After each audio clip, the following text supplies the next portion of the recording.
Physics 5টা CQ common, SSC 25 batch 100% common পড়বে, A+ পাবে। চলো অধ্যায়গুলো দেখে নিই। সবচেয়ে ইম্পর্টেন্ট অধ্যায় গতি, বল অধ্যায় ইম্পর্টেন্ট।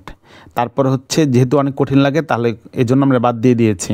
কাজ, ক্ষমতা, শক্তি, গতি, আলোর প্রতিসরণ, চলতরিৎ, এই 4টা অধ্যায় সবচেয়ে বেশি ইম্পর্টেন্ট। এগুলো হচ্ছে A+ টপিক। প্রথমে আগে ফার্স্টে এই অধ্যায়গুলো পড়বে, দেন তারপরে এই ক্যাটাগরির অধ্যায়। বল যদি পারো, যে কটা পারো অঙ্ক, যে কটা টপিক পারো সেগুলো পড়বে।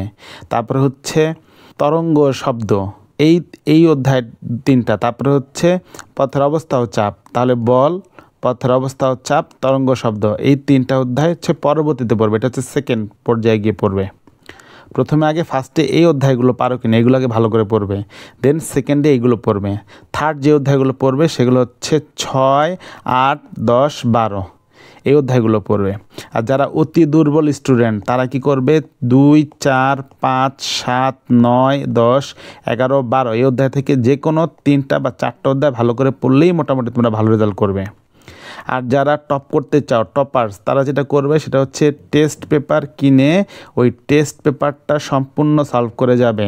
তোমরা 100 থেকে 95 থেকে 100 নাম্বার পাবেই পাবে।